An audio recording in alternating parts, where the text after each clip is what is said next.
ان سے ابتدا کریں گے۔ محمد یعقوب صاحب کا سوال تھا کہ کوئی لڑکی ہے جس پر جن آتا ہے، وہ غلط کام کرتا ہے، تعویذ اگر پڑھنا بھول جائے تو پھر اسے وہ آ جاتا ہے، اگر یعنی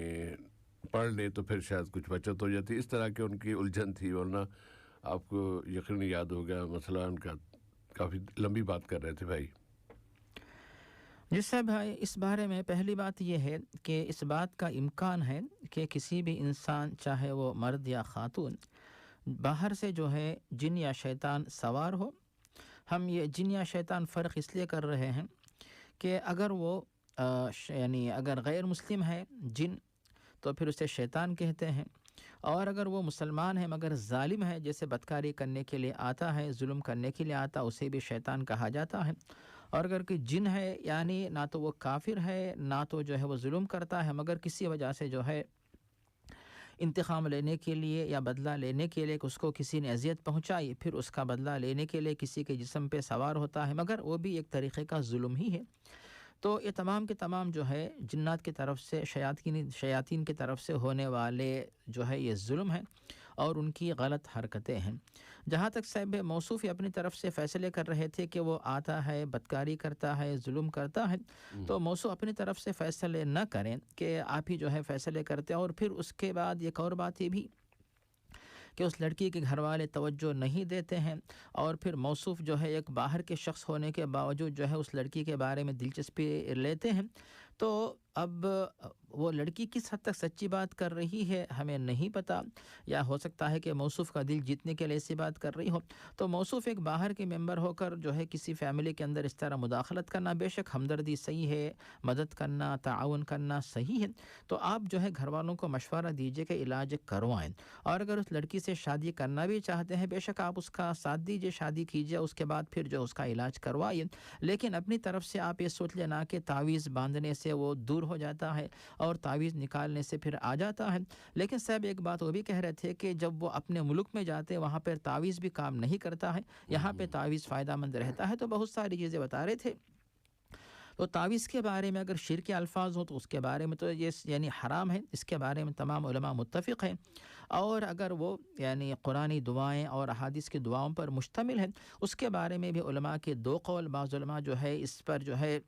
یعنی اطمینان کا اظہار کرتے ہیں، اور دیگر علماء اس سے منع کرتے ہیں کہ اس کی وجہ سے جو ہے بے حرمتی ہوتی ہے، اور اس کے ساتھ ساتھ جو ہے کوئی بندہ ایسا بھی ہوتا ہے کہتا ہے کہ اس میں قرآن لکھا ہے مگر اس میں شرک الفاظ لکھے رہتے ہیں، اسی لیے خلاف ورزی کا ڈر رہتا ہے، اسی لیے ایسے تعویذ سے اپنے آپ کو بچا کے رکھیں۔ اور اگر یعنی موصوف جو ہے تعویذ والے جو مولوی ان کے پاس جانے کے بجائے ایسے جو علماء ہیں جو بغیر تعویذ کے علاج کرتے ہیں، علاج بتاتے ہیں، ان کے پاس جا کر علاج کروائیں، لیکن موصوف تو یعنی اس کے لیے جو ہے باہر کے شخص ہے نا، تو گھر والوں سے کہیے کہ آپ علاج کروائیں، یا پھر میرے ساتھ شادی کروا دے تاکہ پھر میں جو ہے اس کا شوہر بن کر اس کا علاج کرواؤں۔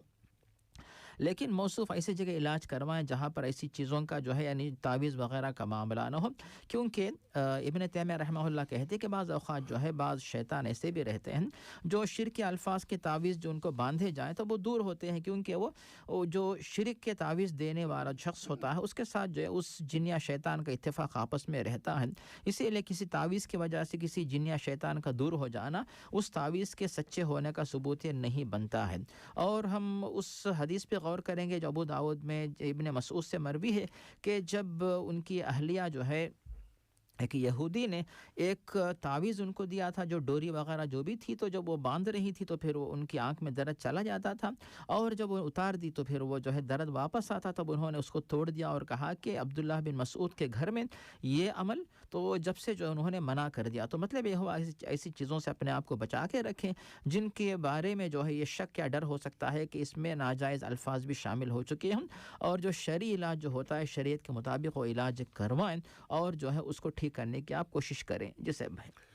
جزاکم اللہ خیراً۔ اور اگلا سوال کسی بھائی کی طرف سے، انہوں نے اپنا نام نہیں بتایا اور اپنی اہلیہ کے حوالے سے بتا رہے تھے کہ ان کی اہلیہ اور ان کی والدہ کے درمیان کچھ ناچاقی ہو گئی، لڑائی وڑائی کچھ ہو گئی، انہوں نے اسے میں آ کے اسے اپنے بھائی سے بات کرتے ہوئے اسے کہا کہ میری بیوی سے کہہ دینا کہ میں تمہیں 3 طلاق دیتا ہوں، اور اس نے پھر شاید اس کو بتایا، ان کی اہلیہ کو نہیں بتایا، لیکن بعد میں شاید ان کو کچھ علم ہوا. تو اس طلاق کے بارے میں پوچھنا چاہ رہے تھے کہ کیا یہ طلاق ہو گئی یا نہیں؟ اس صاحبہ اس کے بارے میں 2-3 الگ الگ باتیں ہیں. پہلی بات یہاں پہ یہ ہے، اگر کوئی شخص اپنی بیوی کو طلاق دیتا ہے اور اس کے بعد کسی دوسرے شخص کے توسط سے کہ تم جا کر میری بیوی کو بتا دو، اور اس بات کا اقرار کرتا ہے کہ ہاں میں نے طلاق کے الفاظ کہے ہیں، جیسا کہ موصوف خود مان رہے ہیں کہ انہوں نے الفاظ کہے ہیں، تو اس کے بعد جو ہے جو شخص جا کر درمیان میں جو واسطہ ہے وہ جا کر سنائے یا نہ سنائے، مگر طلاق جو ہے واقع ہو جاتی ہے. اب اس کے بعد سے بھی آپ نے اچھا کیا جو اس وقت دریافت کر لیا کہ یہ واقعہ پیش آ کر کتنے دن گزرے، تو انہوں نے بتایا کہ 10 دن. اب مطلب ایک ہفتہ گزرا ہے، 17 دن اب ہو چکے ہیں. تو 17 دن کا مطلب یہ ہوتا ہے کہ طلاق جو ہے واقع ہوئی ہے، لیکن 3 طلاقیں ہوئی، 1 طلاق ہوئی. تو اس کے بارے میں علماء کا چونکہ اختلاف ہے، اور ہمیں جس دلیل پہ اطمینان ہے وہ یہی ہے کہ اگر کوئی بندہ ایک مجلس میں 1 طلاق دے، 2 طلاقیں دے، 3 طلاقیں دے، تو پھر وہ جو ہے 1 طلاق کے طور پر جو ہے وہ شمار ہوتی ہے. تو اب چونکہ موصوف نے طلاق دے دی تو واقع ہو چکی، چاہے براہ راست انہوں نے بیوی سے کہا ہو یا کسی اور کے ذریعے جو ہے یہ طلاق ان تک پہنچائی ہو. اب اس کے بعد سیب بھائی نے پھر یہ بھی دریافت کیا کہ کیا آپ واپس لینا چاہتے ہیں؟ تو بہت اہم سوال تھا سیب بھائی کہ کیا واپس لینا چاہتے ہیں؟ تو ہاں واپس لینا چاہتے ہیں، لیکن بندہ جو ہے، شخص جو بھی ہوتا ہے، انسان طلاق دیتے وقت نہیں سوچتا کہ مجھے واپس لینا ہے یا رکھنا ہے، لیکن طلاق دینے کے بعد سوچتا ہے کہ مجھے واپس لینا ہے یا اپنے ساتھ رکھنا ہے. تو جو الفاظ زبان سے نکل رہے ہیں اسی وقت سوچنا چاہیے کہ مجھے ان کو واپس رکھنا ہے، تو میں کیوں طلاق دوں؟ طلاق کے لفظ کے بغیر بھی اس مسئلے کو حل کیا جا سکتا ہے. تو مطلب یہ ہوا کہ چونکہ موصوف چاہتے ہیں کہ وہ اپنی وائف کو واپس رکھیں، تو پھر جو ہے موصوف کو چاہے کہ فوری فون کر دیں، اور جو بھی بات ہوئی ہے تو اس کی وجہ سے جو ہے آپ افسوس کا اظہار کریں کہ مجھ سے جلد بازی میں غلطی ہو گئی ہے، تو میں تم کو واپس لیتا ہوں. چونکہ عدت نہیں گزری، عدت کا مطلب یعنی 3 مہینے کی عدت نہیں گزری ہے، عدت کے پہلے آپ عدت مکمل ہونے سے پہلے بلکہ 17 دنوں کے اندر اندر واپس آپ لینا چاہتے ہیں تو بالکل واپس لے سکتے ہیں، کوئی حرج نہیں ہے. لیکن ایک طلاق واقع ہو چکی، اس بات کا آپ خیال رکھیے. تو صاحب بھائی یہ تو ایک مسئلہ حل ہوا، لیکن دوسرا مسئلہ اس کے بارے میں ذرا آپ سے بھی ہم ذرا استفادہ کرنا چاہتے ہیں کہ عام طور سے بہت سارے لوگ جو ہے چاہے وہاں بھی اپنے ملک میں رہنے والے ہوں تو یہاں آتے ہیں پھر وہاں رہتے ہوں تو ساس اور بہو دونوں کو ایک ساتھ رہنا ہوتا ہے. اب اس کے بعد جو ہے اب موصوف جو ہے خدمت کے لیے کسی اور کو رکھ نہیں سکتے، تو جو ہے بہو ہی ساس کی خدمت کرتی ہے، اپنے گھر کا کام، اپنے بچوں کا کام، شوہر کا کام، ساس کا کام، سسرال کا کام. تو اس میں ہو سکتا ہے کہ بہو کی وجہ سے کچھ کوتاہی ہو جائے، یا پھر بہو نہیں کرنا چاہتی، تو اس کی وجہ سے جو ہے موصوف زبردستی نہ کریں، بلکہ بے شک آپ ان کو مطمئن کریں، تحفے تحائف دیں، دوائیں دلائیں تاکہ وہ طاقت سے کام کر سکیں، اور ساس و بہو دونوں مل جل کر محبت سے رہنے کے جو طریقے ہوتے ان کو اپنائیں، تاکہ اس طرح جو ہے ساس و بہو کے درمیان اختلاف ہونے کی وجہ سے کہیں ایسا واقعہ، یہ تو بھائی صاحب نے سوال کر دیا، ہو سکتا ہے دوسرے بہت سارے جو گھر فیملیز ایسی ہیں جن کے پاس جو ہے ایسے واقعات پیش آنے کا اندیشہ رہتا، اسی لیے ایسا واقعہ پیش آنے سے پہلے اس مسئلے کو حل کر دیتا. آپ جو ہے ساس بہو کے مسئلے کو حل کرنے کا مشورہ دے صاحب بھائی. اللہ تعالیٰ ان کے درمیان دلوں کو جوڑے اور اختلافات کم سے کم ہوں، یا ظاہر کہ انسان ہے تو اختلافات تو ہو ہی جاتے، چھوٹے موٹے ہو جائیں تو اسے حل کرنے کی طرف توجہ دیں، لیکن کبھی بھی یہ تصور نہ کریں کہ بیوی کا کام ساس سسر کی خدمت کرنا، گھر کی ساری ذمہ داریاں، وہ چونکہ بیوی آ گئی ہے تو اب ساری ذمہ داریاں اس پر ہیں. یہ غلط سوچ ہے، یہ ہماری اسلامی سوچ نہیں ہے، اسلام اس کے خلاف ہے. اسلام اگر وہ اپنی مرضی سے، اپنی خوشی سے کچھ خدمت کرتی ہیں تو اس کا انہیں معاوضہ ملنا چاہیے، اس کا حوصلہ افزائی ملنی چاہیے، اس کا شکریہ ادا کیا جانا چاہیے، نہ یہ کہ اس کے اور ڈانٹ دیا تم نے یہ کیوں کیا، یہ کیوں نہیں کیا. کیوں نہیں کیا؟ کوئی بھی ساس اپنی بہو کو یہ نہیں کہہ سکتی کہ تم نے یہ کام کیوں نہیں کیا. اگر وہ اس کے ذمہ داری اس کے گھر سے متعلق ہے، کھانا پکانے سے متعلق ہے، اس کی ساس کی خدمت سے متعلق ہے، یا سسر کی خدمت سے متعلق ہے، تو دونوں اس کے جو لڑکے کے والدین ہیں نا، ماں باپ، ان دونوں میں سے کسی کو یہ اختیار نہیں ہے کہ وہ اپنی بہو کو ڈانٹے کہ تم نے یہ کام کیوں نہیں کیا. اس لیے کوئی ذمہ داری نہیں ہے. وہ اپنی مرضی سے ثواب کمانے کے لیے، ثواب کمانے کی نیت سے اگر کام کر رہی ہے، آپ کی خدمت کر رہی ہے، تو آپ کو تو ان کا شکر گزار ہونا چاہیے، نہ کہ آپ ان کو نوکر کی طرح رکھیں. وہ یہ غلط سوچ ہے، اس طرح نہیں ہونا چاہیے. ہاں اگر جو بھی کر رہی ہیں لڑکیاں، اپنے ساس سسر کی خدمت کر رہی ہیں، اللہ تعالیٰ ان کو جزائے خیر دے، ان کو بہترین اجر دے اور ان کی اس نیکی کو قبول کرے. اور ساس سسر ہر ایک کو وہ کئی تو ایسا بھی جملہ سنا ہے، کہتے ہیں یہ تو اس کی ذمہ داری ہے. ذمہ داری نہیں ہے، یہ ذمہ داری بنا دی گئی ہے آپ کی طرف سے، اور اس پہ آپ کو پوچھا جائے گا کہ جو ذمہ داری اللہ نے نہیں ڈالی تھی تم نے کیوں ڈالی. پھر آپ کیا جواب دیں گے اللہ تعالیٰ کے ہاں؟ تو ایسی اس چیز کو ذرا اپنے ذہن سے نکال دیں کہ اس کی ذمہ داری نہیں ہے. ہاں وہ آپ کے ساتھ نیکی کر رہی ہے، آپ اس کے ساتھ نیکی کریں، نہ یہ کہ استاد بن کے یا ڈنڈا لے کے اس کے پیچھے پڑ جائیں بیچاری کے. جی صاحب بھائی. اب آتے ہیں آج کے سوالات کی طرف. ندیم خان صاحب کا سوال کہ کسی کو قرض دیا تھا اور بڑی رقم ہے اور وہ واپس بھی نہیں کر رہا، ٹال مٹول کر رہا ہے، پتہ نہیں کب ملے گی، لیکن کیا اس پر زکوٰۃ انہیں ادا کرنا ہوگی یا زکوٰۃ نہیں؟ رقم بھی چلے گی، اب زکوٰۃ بھی دیں گے یا نہیں؟ جس صاحب ہے جہاں تک اگر کسی نے کسی اور کو جو ہے قرض دیا ہو تو اس قرض والے جو مال یا اس رقم کے اوپر زکوٰۃ کون دے گا؟ جس نے قرض لیا ہے وہ تو اس کی زکوٰۃ نہیں دے گا، کیونکہ وہ تو اس مال کا حقیقی مالک نہیں ہے. اور جو مالدار ہے ماشاءاللہ جس نے قرض دیا ہو، یعنی مالدار کا مطلب نسبتاً یعنی نسبی، چونکہ مال اس کا ہے، اس معنی میں جو ہے جو صاحب مال ہے تو چونکہ مال کی ملکیت انہی کی ہے تو انہی کے اوپر جنہوں نے قرض دیا ہے ان کے اوپر جو ہے وہ زکوٰۃ، اس مال کی زکوٰۃ فرض ہوتی ہے. اب اس کے بعد سے بھائی یعنی اس مال کے اوپر زکوٰۃ معاف ہونے کے سلسلے میں علماء نے دو باتیں بتائی ہیں.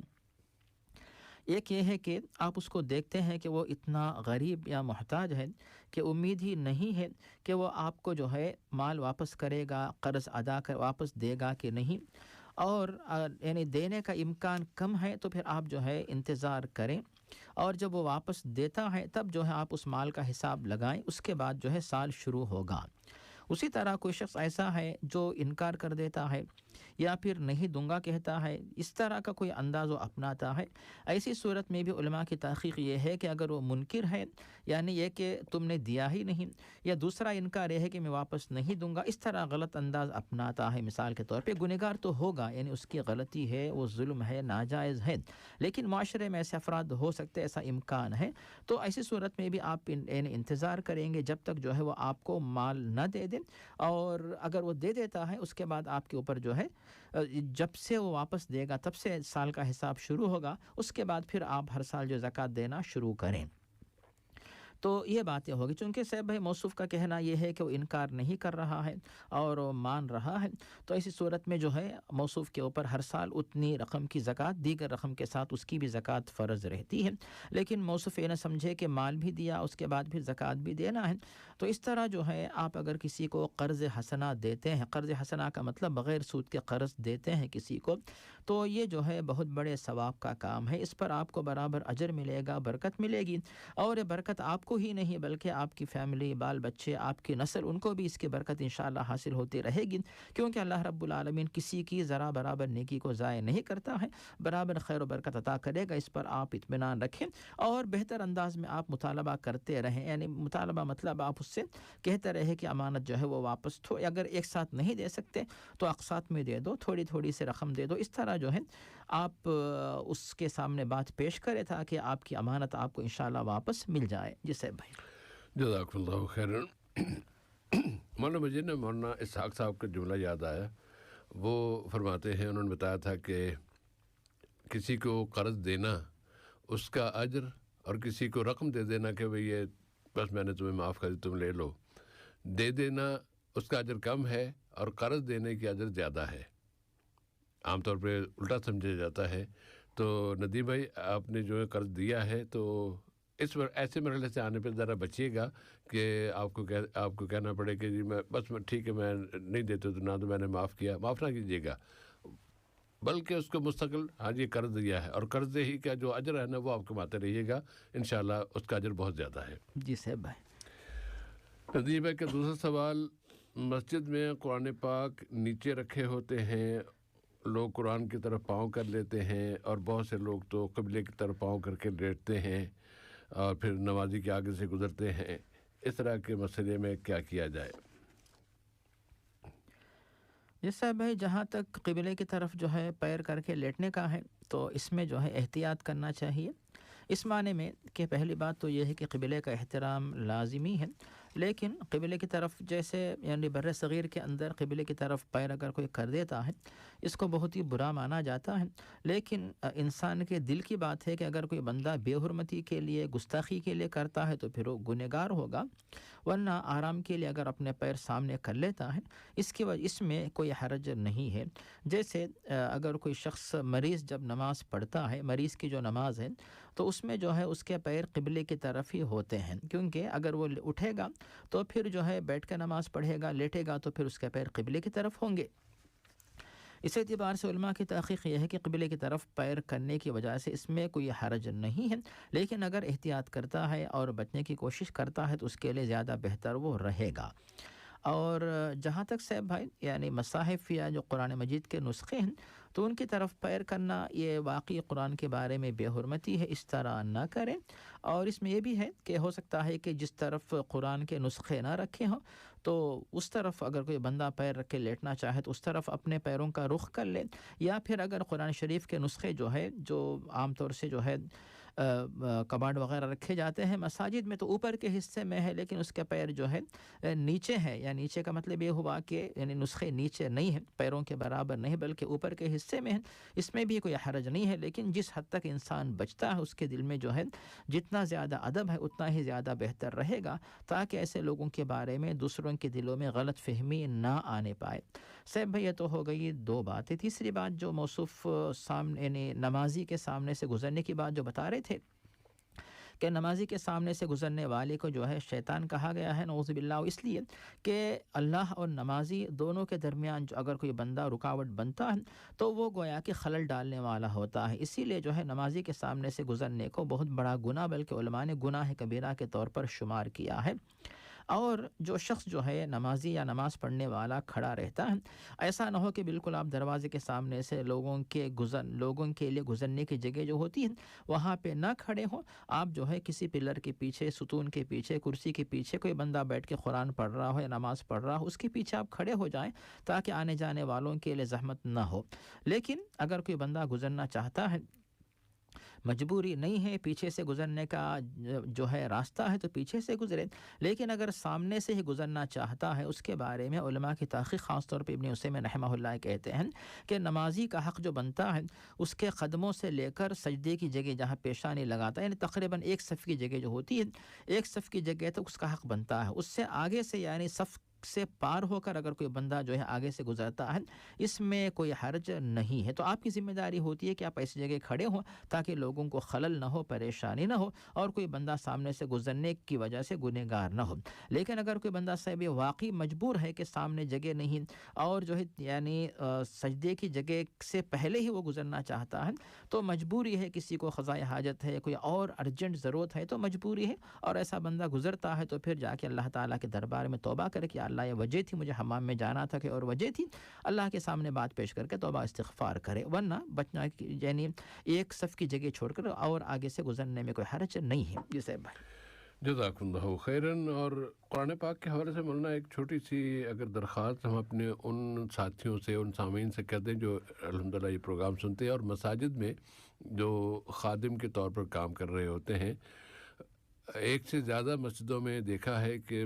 پہلی صف میں جو سامنے قرآن پاک کے جو ریک رکھے ہوئے ہیں نا، اس سے بالکل نیچے والے حصے میں بھی قرآن پاک کو رکھے جاتے ہیں یا رکھ دیتے ہیں، اور جمعے کی نماز میں خطبے کے دوران کئی افراد کو دیکھا کہ وہ اپنی ٹانگیں سیدھی کر لیتے ہیں اور ان کے پاؤں ٹچ ہونے کے قریب ہوتے، بلکہ ایک مسجد میں تو میرے سامنے یہ واقعہ ہوا کہ ان کے پاؤں جا کے قرآن پاک کو ٹچ کر رہے تھے، میں نے پھر ان کے ہاتھ سے ان کا پاؤں ادھر کیا اور قرآن پاک کو اٹھا کے اوپر کیا، اور میں نے کہا کہ لیکن خطبے کے دوران تھا، لیکن پھر بھی میں نے اتنا کر دیا کہ وہ ٹچ نہ ہونے، اور ٹچ جو ہو رہا تھا تو اس کام سے وہ باز آ جاتے ہیں۔ اللہ تعالیٰ معاف کرے انہیں بھی اور ہمیں بھی۔ تو جو خادم مسجدوں میں کام کر رہے ہیں ان سے یہ گزارش ہے کہ وہ جو ریک بالکل صف کے ساتھ رکھے ہوئے ہیں اور نیچے والے فرش کے ساتھ والے حصے میں ہی آپ نے اگر قرآن پاک رکھے ہوئے ہیں تو کم از کم جمعے کے دن تو انہیں اٹھا کر اوپر والے حصے میں رکھ دیں، تاکہ لوگوں کے پاؤں، جو بزرگ حضرات بھی کہیں بیٹھے ہوتے ہیں ان کی ٹانگوں میں درد شروع ہو جاتا ہے تو ٹانگیں سیدھی کر لیتے ہیں، تو بہت قریب پہنچ جاتے ہیں قرآن پاک کے نسخے ان کے پاؤں، تو اس بے حرمتی سے اپنے آپ کو اور ان کو بچانے کے لیے قرآن پاک وہاں نہ رکھیں۔ جیسا بھائی آپ نے اس آیت کی طرف جو ہے توجہ دلا دی، وَمَن يُعَظِّمْ شَعَائِرَ اللَّهِ فَإِنَّهَا مِن تَقْوَى الْقُلُوبِ، کہ اللہ تعالیٰ کی جو کھلی علامتیں ہیں ان کی تعظیم جو ہے تقوی کی علامت ہے۔ تو قرآن کے احترام کے طور پہ جو ہے قرآن شریف کے نسخے ریکس کے اندر اوپر رکھے جائیں، تاکہ اگر کچھ لوگ پیر بھی پھیلائیں تو پھر جو ہے آپس میں جو ہے ٹکراؤ نہ ہو، اور جو ہے قرآن ان کے پیروں سے بہت اوپر رہے۔ تو بہت بڑی اہم نصیحت ہے بھائی۔ جزاکم اللہ خیراً۔ مختار صاحب کا سوال ہے کہ 3 نفلی روزے انہوں نے مسلسل رکھے ہیں اور بغیر سحری کے رکھے ہیں، کیا اس میں کوئی نقص نہیں ہو جائے گا؟ قبول ہو جائیں گے انشاءاللہ؟ جی صاحب بھائی، جو روزے چاہے وہ فرض ہو یا نفل روزے، ہر ایک روزے کے لیے ایک شرط ہے، وہ ہے نیت۔ انما الاعمال بالنیات وانما لکل امرئ ما نوی۔ تو نیت جو ہے یہ شرط ہے۔ اب اس کے بعد جو ہے رکن یہ ہے کہ آپ صبح جو ہے طلوع فجر سے لے کر شام میں سورج ڈوبنے تک روزہ توڑنے والے جو اسباب ہوتے ہیں ان سے اپنے آپ کو بچا کے رکھیں، جیسے کھانا پینا، مباشرت وغیرہ۔ تو اگر اس طرح آپ روزہ رکھتے ہیں تو پھر انشاءاللہ آپ کا روزہ صحیح ہوگا۔ اب جب آپ روزے کی نیت کر لیتے ہیں تو روزہ رکھنے کی طاقت آپ کے اندر آنے کے لیے، چاہے فرض روزہ ہو یا نفل روزہ، آپ سحری کرتے ہیں یا سحری کھاتے ہیں، تو سحری کے سلسلے میں پیارے نبی فرماتے ہیں کہ السحور برکۃ، سحری کرنا یہ برکت ہے۔ اور اس کے بعد تسحروا فإن فی السحور برکہ، کہ تم لوگ سحری کرو کیونکہ سحری کی وجہ سے برکت حاصل ہوتی ہے۔ اور اس کے بعد یہ بھی فرماتے ہیں پیارے نبی کہ فصل ما بین صیامنا و صیام اہل الکتاب اکل السحور، کہ مسلمان کا روزہ اور اہل کتاب کا روزہ دونوں میں فرق یہ ہے کہ مسلمان سحری کھاتے ہیں اور اہل کتاب یہود و نصارہ اپنے روزے کے آغاز کے وقت جو ہے وہ سحری کا کھانا جو بھی ہے نہیں کھاتے۔ تو یہاں پر سحری کی فضیلت بتائی گئی ہے، تو آپ جان بوجھ کر نہ چھوڑیں۔ لیکن اگر کوئی بندہ جان بوجھ کے سحری چھوڑ دیتا ہے تب بھی روزہ صحیح ہوگا، یا پھر دیر سے اٹھا، اذان کا وقت آ گیا، سحری کا وقت نہیں ہے، اس کی وجہ سے سحری چھوٹ گئے، تب بھی اس کا روزہ انشاءاللہ صحیح ہوگا۔ تو سحری کھانا یہ مستحب ہے، افضل ہے، سنت ہے، پیارے نبی نے سحری کی ترغیب دی ہے، لیکن اس کے بغیر روزہ انشاءاللہ صحیح ہوگا، کوئی حرج نہیں۔ لیکن اگر آپ بغیر سحری کے جان بوجھ کے روزہ رکھیں گے، سحری نہیں کھائیں گے، دن بھر بہت سارے جو حقوق ہوتے ہیں ان میں کوتاہی ہونے کا ڈر رہتا، اندیشہ رہتا ہے، چاہے ڈیوٹی ہو یا پھر تجارت ہو، کچھ بھی کوئی نہ کوئی کام ہو، یا گھر کے حقوق ہو، تو تمام کاموں میں جو ہے خلل ہونے کا اندیشہ رہتا ہے۔ اسی لیے کئی حکمتوں کی وجہ سے سحری کھانے کی ترغیب دی گئی، لیکن عمومی طور پر بات یہ ہے کہ بغیر سحری کے چاہے روزہ فرض ہو یا نفل روزہ، وہ روزہ انشاءاللہ اپنی جگہ صحیح ہوگا۔ جسے بھائی انشاءاللہ تعالی۔ اور مختار صاحب کا اگلا سوال، مرد کے لیے چاندی کا بریسلٹ یا گلے کا زیور پہننا جائز ہے، چاندی کا بنا ہوا؟ جی صاحب، یہاں پر پہلی بات یہ ہے کہ خواتین کے لیے سونا اور چاندی مسلمان خواتین کسی بھی طریقے سے مکمل طور پر پہن سکتی ہیں، کوئی حرج نہیں ہے۔ اور جہاں تک مردوں کا معاملہ ہے تو مردوں کے لیے سونا تو بالکل حرام ہے، سونے کے جو بھی زیورات جو بھی ہیں۔ اور جہاں تک چاندی کی چیز، اس کے بارے میں علماء کی تحقیق یہ ہے دلائل کی روشنی میں کہ صرف انگوٹھی کی حد تک جو ہے مسلمان مردوں کے لیے اجازت ہے، انگوٹھی پہن سکتے ہیں، لیکن جو دیگر جو چیزیں ہیں جیسے وہ یعنی ہاتھ والا زیور ہو، گلے والا زیور ہو، کچھ بھی ہو، تو چین ہو، بریسلٹ ہو، یہ جو ہے خواتین کی مشابہت والی چیزیں ہیں، تو یہ چیزیں مسلمان مردوں کے لیے جائز نہیں، تو ان سے اپنے آپ کو بچا کے رکھیں۔ اور دوسری طرف مسلمان مردوں کے لیے اللہ تعالیٰ نے جو زینت کی چیزیں بہت ساری چیزیں رکھی ہیں، جیسے بہترین خوشبو ہے، اچھے کپڑے ہیں، اچھا لباس ہے، اچھے شوز ہیں، جو بھی آپ استعمال کیجئے، تو خواتین کی مشابہت سے نہ بچیں، کیونکہ اس طرح مشابہت اختیار کریں گے تو پھر اللہ تعالیٰ کی مخالفت ہوگی، نبی کریم کی تعلیمات کی مخالفت ہوگی، اور انسان کا دل اور جذبہ جو ہے خواتین کی طرح بنتا ہے، جو کہ دین اسلام نہیں چاہتا کہ ایک مرد رہتے ہوئے بھی اس کے جذبات میں خواتین کا انداز آئے، تو اسی لیے اپنے آپ کو مرد کی طرح رکھیں، مردانہ لباس، مردانہ انداز اپنائیں، اور زیورات لے جا کر خواتین کو دیجئے کہ ان سے جو ہے ماشاءاللہ خوش رہیں، لیکن آپ مردانہ لباس اور مردانہ زینت اپنا کر آپ خوشی کا اظہار کریں۔ اسے بھائی جزاک اللہ خیراً۔ اور مولانا چھوٹی سی ایک بات اور بھی کہ